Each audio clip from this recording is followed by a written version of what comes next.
So in meditation and yoga context, we're always talking about pranayama, right? Which is, if we're to break it down, prana, life force, yama, administration of, so it's administration of life force. And yes, if you come and you learn Vedic meditation, there are certain kinds of pranayama techniques that we might teach you as an advanced technique or as an addendum to your practice that are, additions and corollaries to the fundamental practice of transcendence.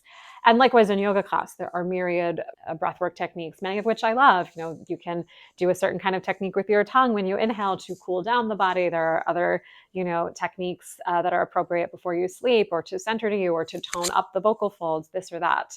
But I'm not here to necessarily talk about traditional yogic pranayama today, because while I've studied a lot of Western breathwork as well as Eastern pranayama, I think the work that most shapes how I think about breath work in the general sense today is something that I actually was introduced to via the Alexander technique. It is not Alexander technique proper, but the Alexander community is probably, aside from the specific Stough breathwork community, is the community that has most helped keep that work together and promulgate it further. And who was, Carl Stough. Carl Stough was actually a choral conductor, and you can read more about him in James Nestor's book, Breath. He's one of the more recent authors who's given any kind of high profile time and devotion to, talking about Carl Staugh's work, amongst other people in that book. But he was a choral director. And he had this very interesting meandering life, but the short of the long is he was working with emphysema patients in New York hospitals. And he was able to work with them on their breathing in a way that helped them get back to much more functional health than any of the doctors or other medically certified staff. And, at first he was scoffed at by the doctors, and then he was getting called in to, help these patients because no one else could help them feel like they could stabilize their nervous systems and take a kind of satisfying, complete breath. And what he was discovering was that these patients weren't fully exhaling. It wasn't that they couldn't breathe. It wasn't that the diaphragm or something functionally wasn't allowing the expansion of the lungs to take in air. It's actually quite a natural process, right? Nature abhors the vacuum. So when you're out of air and the diaphragm has fully come up to, be under the lungs, air rushes in as a result of, the nervous system having just that impulse, oh, I'm out of air, right? And it's when we get in the way of allowing that diaphragm to fully descend because we're stacking breath or we're nervous or there's tension or there's some kind of holding because of, an emotional fear, a physical fear, or an injury that we're kind of nursing, then we don't get that full release of the diaphragm back up under the lungs for that kind of just natural reflex of air rushing in and that pressure of the air coming into the lungs, forcing the diaphragm to descend and, move the viscera of the other organs to get a, quote, complete inhale. So he developed a very simple way of working, rather, where he would focus on helping people just extend the exhale. And he would do this with silent counting or silent lalas, because what he found was that even when you weren't vocally articulating and vibrating, the thought to speak would cause the glottis to still come into closure and allow for air to escape from the lungs way past where someone thought they still had air in the lungs. So I might do something like, and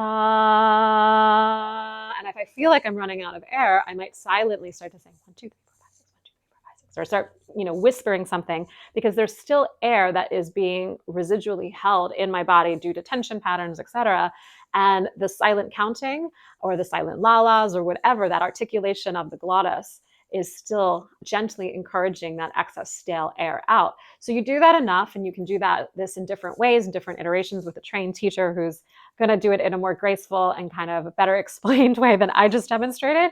But the point is, it's getting all that stale air out. And then it gets you back to this natural place where breathing is just a reflex. Breathing just rushes in, it forces the diaphragm to descend, and then you allow the diaphragm to fully exhale and come back to its resting state so that the cycle can begin again. It's not about getting more air. It's not about forcing a big exhale.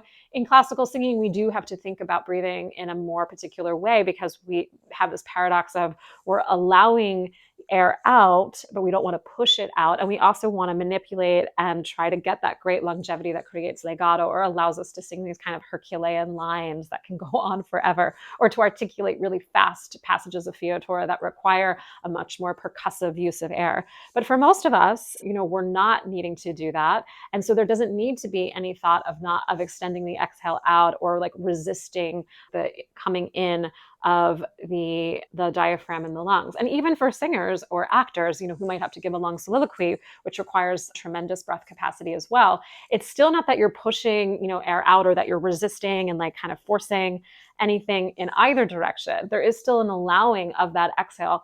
But when you allow that, it's like you start to surf on the wave of the breath rather than force it out violently like a volcano of air. And then it's all out of you, and then you're out of air, and you have the more of the soliloquy to go through, and you have to take a breath maybe in an opportune moment.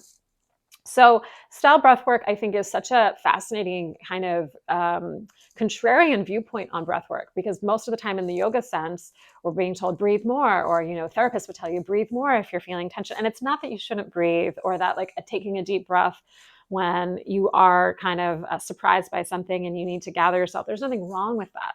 But a lot of this breath work that people are engaging with on the regular, maybe as a daily practice, a lot of it is hyperventilation. You're actually breathing more than you need to.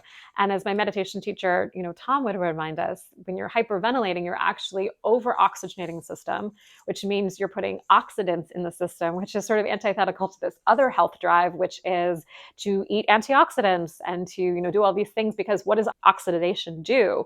It is the leading cause of inflammation, decay, and disease in the body. Just like if you leave a bike out in the rain and then you let it aerate and oxidate, it rusts. Too much oxygen in the body causes that internal rusting or oxidation that can lead to cancer, it can lead to other disease. So we actually don't need to be breathing more, most of us. We actually need to be exhaling more fully. And when that happens, then the breath just starts to regulate in a much more organic way that serves whatever activity we might be doing.